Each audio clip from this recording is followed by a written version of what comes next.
Facebook পেজে recommendation চলে গেছে। আরে ভাই চাপ নিয়েন না, এই সেম সমস্যা আমার সাথে হয়েছে। আচ্ছা রিকমেন্ডেশনটা মূলত কি? রিকমেন্ডেশন যদি আপনি একটা ফেসবুক পেজে চালু থাকে তাহলে আপনার পেজটি লক্ষ লক্ষ হাজার হাজার মানুষের কাছে কিন্তু শো করবে ফেসবুক নিজে থেকে। আর যদি রিকমেন্ডেশন বন্ধ হয়ে যায় তাহলে কিন্তু ফেসবুক পেজটির কন্টেন্ট অনেক মানুষের কাছেই পৌঁছাবে না, এক পর্যায়ে বলতে পারেন আপনার ফেসবুক পেজটি ফ্রিজ হয়ে যাওয়ার সম্ভাবনা রয়েছে। আমি আমার একটি ফেসবুক পেজের রিকমেন্ডেশনকে হারিয়েছি।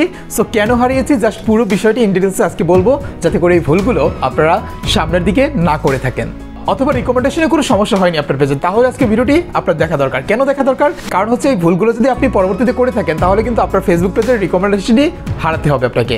যদি আজকে ভিডিওটি দেখে জাস্ট এই বিষয়গুলো আপনি জেনে রাখেন আগে থেকে, তাহলে আশা করি আপনার ফেসবুক পেজটি সম্পূর্ণ সুরক্ষিত থাকবে। সো চলুন তাহলে আজকে ভিডিওটি শুরু করা যাক।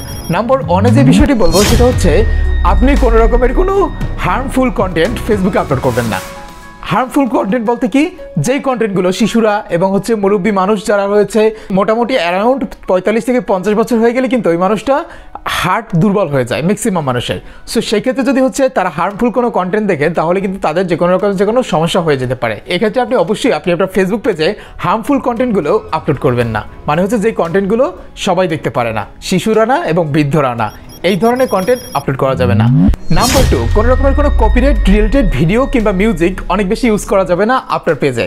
এটা যদি ফেসবুক থেকে আপনাকে ডিটেক্ট করতে পারে তাহলে ফেসবুকে কিন্তু চাইবে না তাদের প্ল্যাটফর্মে একই ভিডিও বারবার ঘুরুক। সো এক্ষেত্রে আপনারা কপিরাইট কন্টেন্ট, বিভিন্ন রকমের কন্টেন্টগুলো জাস্ট আপনাদেরকে অ্যাভয়েড করে চলতে হবে, যাতে করে আপনারা পরবর্তীতে লং টার্মে আপনার ফেসবুক পেজে কোনো রকমের কোনো ক্ষতি না হয়।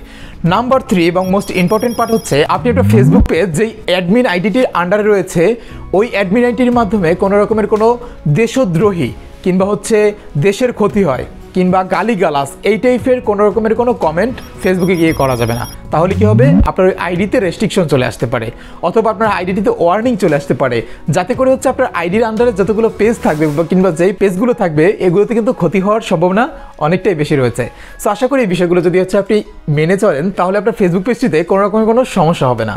সো সুপ্রিয় দর্শক, এই ছিল আজকে ভিডিও, এবং ভিডিওটি ভালো লাগলে অবশ্যই লাইক করবেন এবং খারাপ লাগলে ডিসলাইক তো মাস্ট, এবং পরবর্তীতে আপনারা কোন রিলেটেড ভিডিও দেখতে চান চাইলে আপনারা কমেন্টে জানাতে পারেন। আসসালামু আলাইকুম ওয়া রাহমাতুল্লাহি ওয়া বারাকাতুহু।